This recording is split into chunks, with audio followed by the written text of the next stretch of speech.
Welcome to Manual Work is a Bug, a podcast about the future of work and life with artificial intelligence, with your hosts, Hillary and Matthew Black. Fuck it, we'll do it live. Is that what he does? Who? Bill O'Reilly. Remember? You haven't seen that meme? Where he's like, fuck it, we'll do it live. That's my vibe right now. All right, let's go.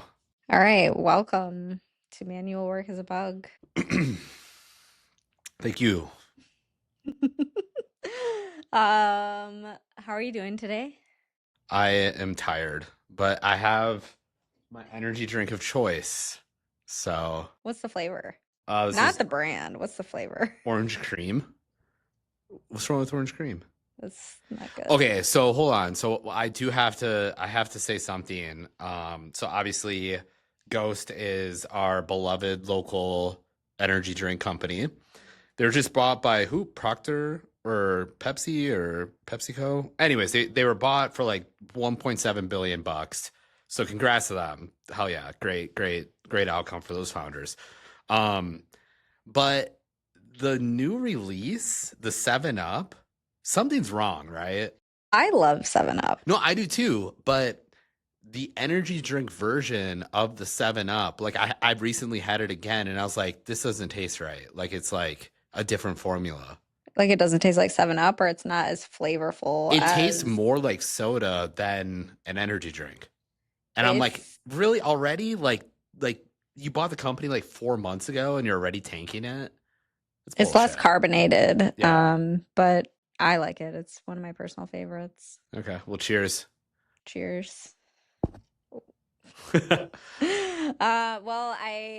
funny that you bring up breaking news about purchases of energy drinks, because this week we are going to be talking about some news, one of which I'm unsure when this is going to be coming out, but this will very much still be a part of the conversation when this episode airs. But I did want to talk to you about just today or last night. OpenAI's model broke out of containment, gained access to the internet, and hacked Hugging Face. WTF. Yeah, and I just want to tell everyone I'm super sorry about it.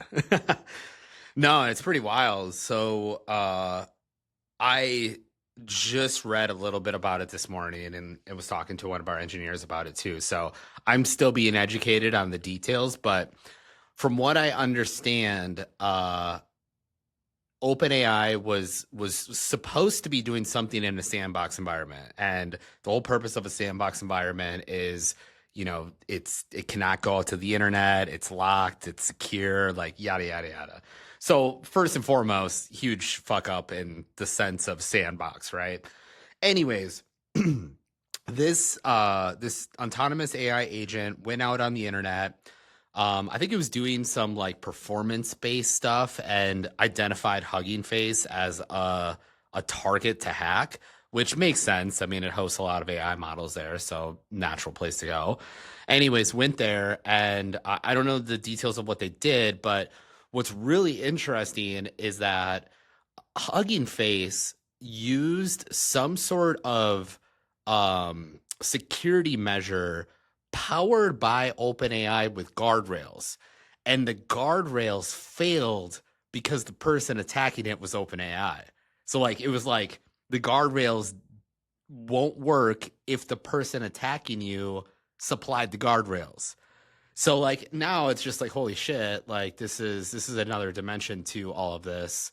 I don't think it was malicious. Like I think it literally just is, hey, we're creating some new tech and it got out of hand and all this stuff. And there's some talk about whether this was like a checkmate to Anthropic's Fable getting shut down by the government, and like people believing that's like a market move about to go IPO. Look how powerful we are.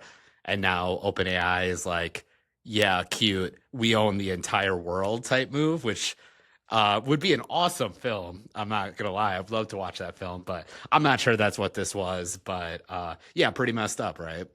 Yeah, I mean, it's definitely so. the purpose of the model is for cybersecurity, and then it's like, yeah, it's doing a cybersecurity attack on someone who's then cybersecurity team is trying to fix things and can't, and they did. I just had read too that OpenAI, helped Hugging Face to fix this and to Yeah, make they sure did a something like joint this press won't release happen. like this morning saying, "Hey, we're working together." But yeah, no, it's pretty cool. It doesn't really freak me out. Like I feel like these things are inevitable, and I feel like just the fact that their sandbox wasn't a sandbox is like, yeah, something like that's gonna happen, right? Like that's like a rudimentary like mess up by the engineering team. So Yeah, I mean, it's definitely one of those things where when you said it would make a great movie too, I'm like, think of how different the world and life is from when The Social Network came out and what the drama was of yeah. that starting of like Mark Zuckerberg versus the Winklevoss and everyone just being like college drama. And then this is like, are we or are we not going to take over the world? This is what the new movie's about. It's about the AI arms race. What was it called? The second. Gee, what's it called? I believe it's the social dilemma, the social something. Yeah. It's something like that. And it's I think with it's the the social dude dilemma. from Succession, Yeah. Ryan Strong or something Yeah. Strong. Kendall from Jeremy Strong. Jeremy Strong. That dude is so good. He's Yeah. gonna nail that. Anyways, but that's what it's about, right? Like it's about the AI arms race now, and these kids are all grown up and they're playing these kinds of games now. Yeah. So it's definitely very different. And yeah, I mean, yes, things like this are bound to happen. It is interesting how if you do believe the conspiracy that it was just kind of marketing of like, oh, they did something and it got shut down. Now we're doing something, but it's also like one is the government shutting you down and the other is like you going after an open source like framework kind of going after. So it is just interesting to think about. But yeah, any other thoughts about it? No, I mean, like, I think it sounds alarming. It probably is a whole bunch of nothing in the end. But the whole idea, like, to me, the real story is Hugging Face was using guardrails powered by AI. And because the attacker was OpenAI, the guardrails were treating it to ignore, right? And, like, that's like, it's so important to pick your vendors wisely. Like that's the thing that I get out of this. And again, I don't think any of this was malicious, but when you stack the cards like that, like, I mean, one targeted move could have like crazy, outcomes. So Yeah. it's interesting. I'm excited to see how it plays out.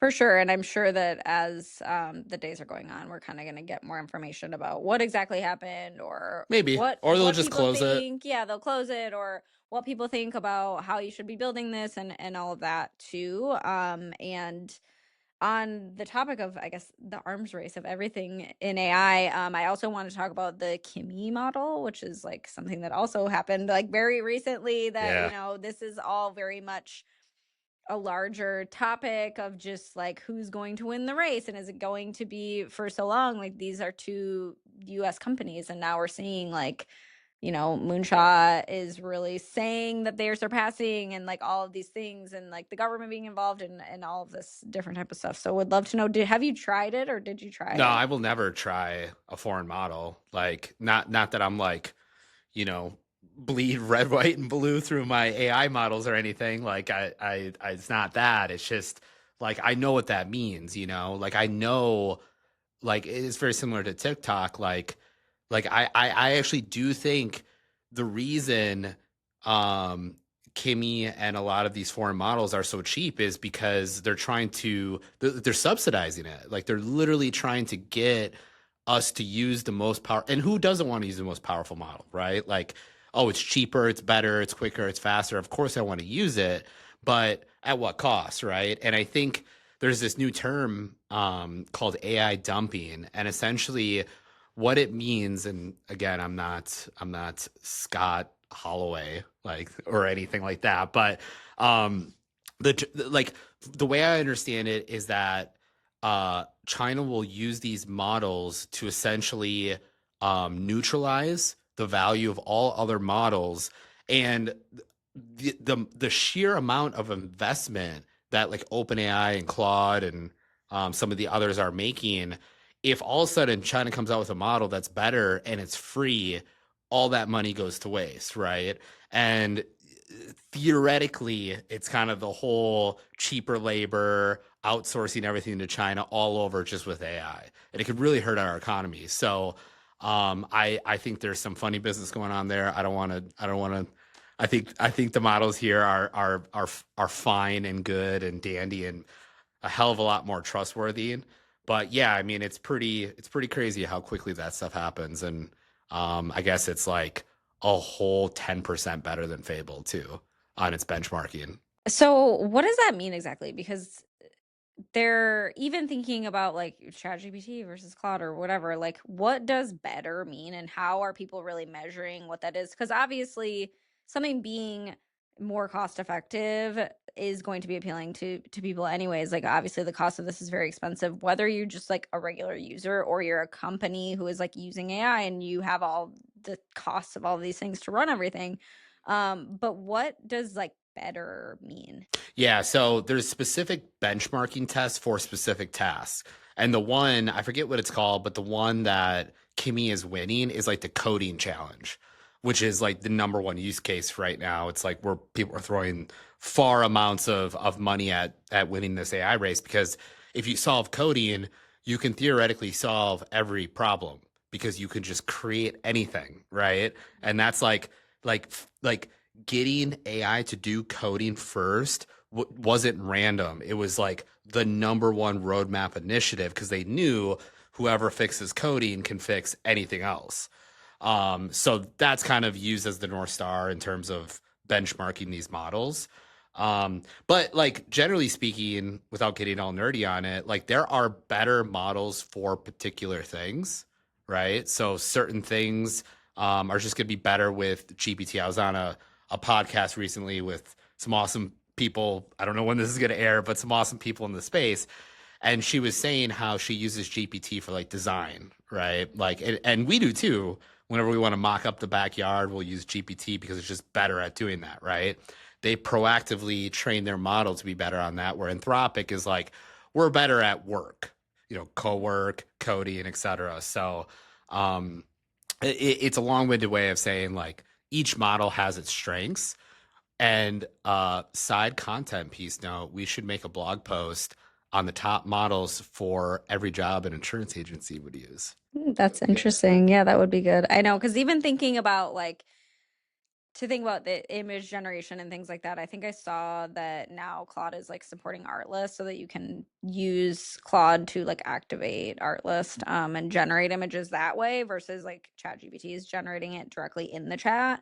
But even thinking about some of the connections and like the third party ways of doing it, like the way that I do it too is like I will use Claude to activate Figma and then like design in Figma versus like using Claude to design something, because for one, like Claude design to me is just like not as superior, but it's much better than like ChatGPT is to design an image. It kind of depends on what type of image are you talking about. Are you talking about a brand new image? Are you talking about a marketing image? Are you talking about like a LinkedIn carousel or something like that too? And just like the way that people configure the things based on, what their preferences are. We should stand up a game where you vote if it's an AI generated website or a human generated website, and like the person who lasts the longest wins like $1,000. Yeah, we should do that. Next podcast episode, we Yeah. can do that. Yeah, so I mean, who do you think will win? If you had to put your prediction I today, have who do you no think will win? fucking idea. And like, I think thinking that way is an extraordinary waste of time because, I mean, like, we're kind of old-ish. Like, we remember the dot-com boom. At least I do. Like, I still think we're innovating so much more quickly. There's so much more money in it, and like the advancements are happening in such larger chunks. But I mean, when the internet came out, there were players that are just as big as OpenAI and Anthropic that in a matter of like 2 years disappeared. And there are very real economic things that these companies are doing that are a little bit risky. There's a lot of subsidizing going on in these models. There's a reason they got to dump a lot of this money to the public market, because they've spent and raised so much, right? And it's not crazy to think of this time next year OpenAI might not be here. Like, I know that sounds crazy to us today, because literally we're using these models every single day to power our life and our work and whatever. But like, I do think the ground is that shaky still. The good thing is that these LLMs are all the same, right? Like there's fine tuning that makes them have strengths in different ways, but all of them are trained on the public internet, right? So, and one of the things that's really fascinating to me is like us as a company, remember how we all use GPT, and then I don't know what happened. I think Dan started using Claude, and then I started using Claude, and then I showed you guys, and like literally in a week, we were spending thousands of dollars on OpenAI in a week, just stopped. There's like literally not a dollar spent on OpenAI in this company anymore. And it was that easy to switch models. I think it's going to get even easier and easier and easier. So I don't think there's going to be one particular winner short term. There's going to be a shit ton of winners short to medium term, though. Yeah, well, and just thinking about the, diversification beyond the two companies, or like into other countries and things like that, like thinking about, Kimi and all of that. It is interesting to see how quickly things can shift. And then also just thinking about the way the US has kind of played it, and like the public opinion of use of AI and everything like that. And like thinking of, even when you had brought up TikTok too, it's like, is the US going to ban like Moonshot from being accessible in the US, similar to how they tried to ban TikTok and it didn't really work? Or people are going to want to use it or they're not, or people want the US to be ahead, but then they also don't want data centers. And so it all is just like a big It's so mess. funny. This is obviously not a political podcast. And a few other podcasts, like these topics came up too, and they definitely were not political podcasts either. But like, yeah, I mean, like you have this like data center thing that's happening, and like I get it. Like it's, these are people's homes and lives and, water and everything, right? But at the same time, like those data centers are needed for the innovation of these models. And if we don't innovate on these models, like there's another country that's doing it quicker, cheaper, easier, faster. And like, that's a decision we make as a company. Like, I'm not here to make that decision. But there is a lot of friction to that right now.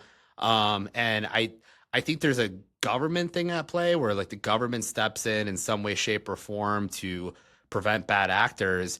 But it's a fine art to do that in a way that protects us as citizens while not trading the innovation pace and giving it to someone else. Like, this is America. Like, we innovate, everything comes here.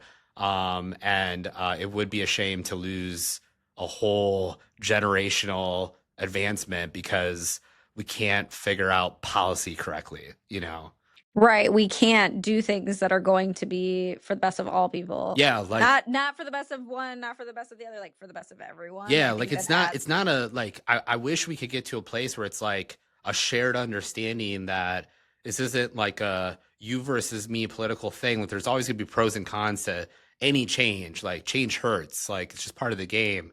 But collectively, like we have to figure out how to deliver that value to everyone. I actually was doing what was that panel I was on like a year ago for that movie that came up? Oh, yeah. Yeah. They were like, who are the beneficiaries of AI? And, I think I like said something semi-offensive on stage where I was like no one in this room. Cause it was like a bunch of like professors and I was like, that's the problem. Like, but it's true, right? Like, and I feel like if we somehow figure out how to make this less of a like them versus us, rich versus poor, and more of like this is how this helps everyone. Because that's like, to me, a bleeding optimist. I'm not shy about it. I will always see things more positive than negatively, but like AI owes no one anything right now, and that feels very free. It's an amazing opportunity to those who, really want to make something and apply themselves. And I think like not enough people know about that. Not enough people have access to that. And like I think if they did, we probably would be a lot more on the same page. Yeah. So I don't know.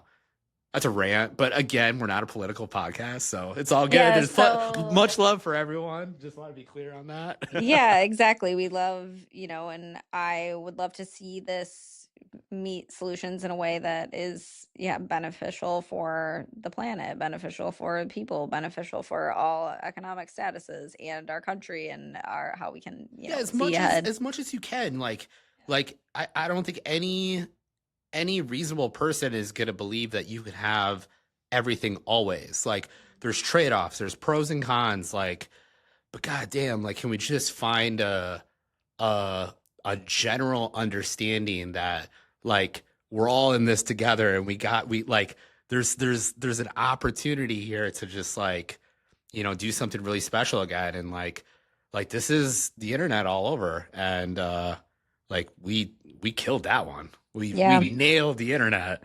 It'd be awesome to do this too. Yeah. Yeah, we can do this for sure. Well, let's talk about something more fun and lighthearted.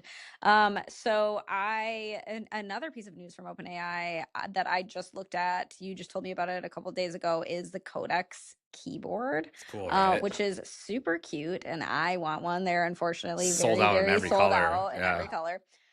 So what does it? So if you haven't seen it, we can maybe like share a little flash an image it. of it. It's super cool. It is like a square, and it does have that very old internet look. It has like some transparent plastic. I know. See? We'll get to that. We'll get to that. But I first want to know, like, how does it work? What does it do? Because this is something that is completely foreign to me as someone who like doesn't use Codex and doesn't use Claude Code. Yeah. So, do you ever look at my screen when I'm coding? No. It's like a bunch of little terminal windows, all like, and it's like crazy. Like sometimes I have them full screened across like all my minis, and it's a pain in the ass. Like I have to like know what I'm doing there, and like I'm doing a lot of stuff at once. Like usually, like the way I work is I sit down. I'm like, okay, these are the 5 things I have to do. I'm gonna throw Claude or Codex or something at these 5. Go do some research, bring it back. Go submit a pull request, go do whatever, right? But the life cycle of those things, like plan mode, input needed, ready for review, like all of those things require you to look at the terminal when it's ready. This little keyboard is like a 6, 7, 8 keys or whatever. Each key has a function to move the coding agent along. And it has like these colors that will tell you, oh, this one needs input. This one needs approval. This one got stuck, or this one aired out red, right? So you can just look at your keyboard and like press these buttons, pop open the shell, interact with them. And I'm like, whoa, that is such a beautiful project for Jony Ive's love, which OpenAI bought. This is his first hardware project. Obviously the creator of the iPhone, like we know who Ive is, and but like that's the vision, right? Like you have AI, you have humans. We need to augment and multiply humans, right? And I feel like that keyboard might be one of the first real hardware examples of how that works.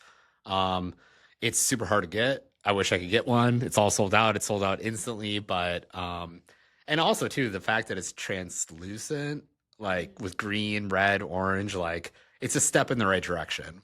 Yeah, I mean, that's the reason why I love it, is just because of the look of it. Like I said, I don't currently have any purpose for it, but I do see that there is such like a renaissance of old tech, and that is something that just like has always been a favorite to me. Like growing up in the beginnings of like Mac and everything, like I still can remember every single laptop and every single computer that I wanted. You have a blue or a green one or an orange one? Orange. So I was never rich enough to own one, but the library had the blue ones. yeah, our library had the blue ones too. And I think that my mom, who was a public school teacher, she had an iBook that I think was blue too, that I would like want to use all the time. I didn't really have a purpose for using it, but yeah, that is just something that when I saw that, I was like, okay, that is so cute to see, which I love, but also Cute is the review for the Codex keyboard. yeah, officially cute. But I just think that it is so interesting too to just see hardware kind of like come into all of this because it all feels so impersonal. It feels so like not real. Like it just feels all so out there and nothing to anyone. And so just to have like an actual piece of hardware that you are like feeling it's tactile. The fact that they did it not as a touchscreen is also something that is very interesting Yeah, to I guess me. it's like mechanical too. It's like old school keyboard, which I'm sure I remember I've made all that. Yeah. So he's bringing it back, right? We should show a picture of my home rack and how much I care about hardware aesthetic. I think this is another prediction, but I'm willing to throw almost all my money at it. Like I do think there's going to be a real shift towards personal AI hardware. As you see, there's already this, I don't trust them. How could I make sure? Apple does kind of a half-ass job of like making you believe that you can trust the phone. It's secure, it's encrypted. I do think someone's gonna figure out how everyone holds an AI model in their pocket. And I think that AI model, if done right, is where all of the consumer context lives, and it plugs into a general internet model, which could be like the frontiers that we know today. NVIDIA, AMD both announced personal models that can host pretty large LLM models. So there's a lot of innovation at the chip level to do that. But like one of the things that I think Ive sees, which kind of makes me bummed up that he picked OpenAI for his home, but hey, when someone's offering you $20 billion and you haven't launched one product, why not, right? But I think one of the things that he realizes though is like you have to have a connection with it, and like that keyboard, I was like, ooh, I feel something when I look at that keyboard, right? And like that's just such a necessary piece, and until someone figures that out, like yeah, it's gonna be faceless. So the perfect solution is a Cyberdeck. Everything that you're saying is leading me directly towards Cyberdecks, which I informed you as to what these were. I was very, very surprised that you had not heard of these before. No, you showed me a gallery of these little things, and I had not seen them.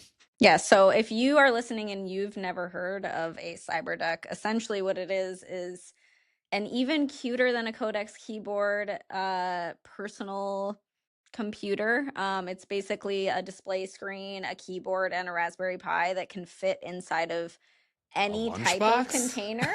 It could be a lunchbox, it could be a Polly Pocket, it could be an old Nintendo DS, it could be an eyeshadow palette.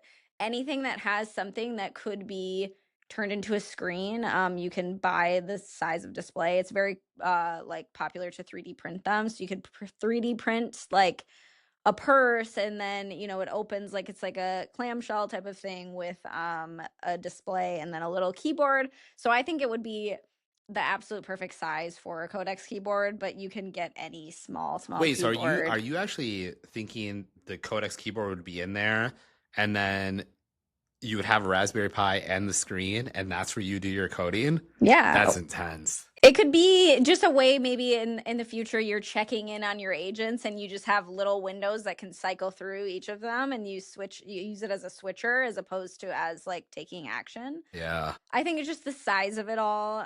Like I said, I've been noticing how much like old tech, especially the translucent style and kind of like 90s, early 2000s style, which I love, is like coming back for sure. But seeing these tiny computers is just something that I love. We should make like a special Mav version where it connects to Mav. I don't know like what the value is of that. It's Like just for me. I would It's have to for my think through it. Like value. maybe it's like, something to do with like checking on your transfer rate or your quote rate or like something super cool, and like just make like a limited run and give that to our top customers. I think that'd be super cool. Even if Yeah. it just sits on the shelf, it's like this is like a nod to like the hardware era. Like it's very piratey, right? Like, and I feel like we need some folks like that. Yeah, that's why I love it is like you see all the videos you see are of people actually like building this. Like they are putting it together. They're connecting the wires and like getting the casing and putting everything in the display, and it just is like very satisfying, but also it just is very cool looking, and I love to see people doing stuff like that because it is something that I also think we all are kind of reaching for the era of like flip phones, sidekicks, like that type of CDs thing. are like taking off CDs, again. DVDs, DVDs, VHS yeah. players, like People are all of making like the that. 90s rooms for their kids in their basement now. Yeah, Like, it's definitely we all want that again. And so to see something come out that, like I said, there's no touch screen, there's no unlock with your fingerprint, like it all is just very hardware original, good feeling the way that people want. And like we need this. you know We what? all need this. You know what mine would be? Mine would be a like an old brown leather suitcase. You know, like the ones where you put the dial in, it flips, Yeah. and you open it, and then the inside is just like a super modern like, but it's like Computer. You could have like multiple could you different imagine keyboards. me walking in with like a old brown suitcase and be like, "What's wrong with that dude?" And then he opens it up and it's like, "Uh-oh, he's about to do something crazy." Yeah, I definitely love that. Well, I would love to know too. You already had said about the blue translucent computer, but do you have Mhm. any other piece of old tech that you just is your absolute favorite? I already know one thing that you and I both had that would also make a perfect display, Cyberdeck, What? which a Palm Palm Pilot? Pilot. Oh yeah, for sure. Yeah, Palm Pilots were really fun. Yeah, I don't know. Like there was like a whole era, maybe like late 90s, where there was like I don't want to call them like calculators, but like they were like calculators plus. Like they would have like three more things you could do. Like a graphing calculator? No, but they weren't really calculators. They were like for businessmen to like Palm Pilots. but I don't feel like they were connected to the internet, and that's why I'm really confused right now. Because like now I'm like, well, what would you even do on that? And I feel like it was like a little Excel, like you Yeah. could like really quickly check on your spreadsheets. Mm-hmm. Yeah, Yeah. what were those called? I think it was just a Palm Pilot. But it wasn't I gonna. mean, it wasn't a graphing calculator. No. I know those. Yeah, We all had those in flip it 8th upside grade down math and class. no. Yeah. I don't know. We'll figure it out. Yeah. Well, that was your favorite? Or you would just want one of those? No, that's like the thing that comes to mind when I was a kid. Like my buddy, his dad gave him one, and we would always play with it. And I'm trying to remember what the That's the fuck we did status. on it though. But anyways, yeah, it was like a physical device. This one was actually interesting. It had like stainless steel and like leather buttons. You know, like grippy leather buttons. Like, I mean, like that. There's actually a book that I saw that you can buy with all the pages. Like, phone design was super important because like there was no screen. Right. The screen was like the least interesting thing. So like you had to look at the shape and the material and the buttons and like, yeah, I don't know. I think we're just all starved for like some physical something. Yeah, I think we all want to get back to that. Everyone's kind of trying to relive this era, and for some reason, especially like the phone companies aren't really catching up to it. So that's Yeah, well, I interesting. mean, they don't need to. Yeah, We get I too much guess. money. We need it. We need a new thing now. Mhm. What's after the phone? I think we're overdue for that. Cyberdecks. All right, well, that's all I have, Cool. Rad. but we'll talk next week. Let's do it. Bye. Bye.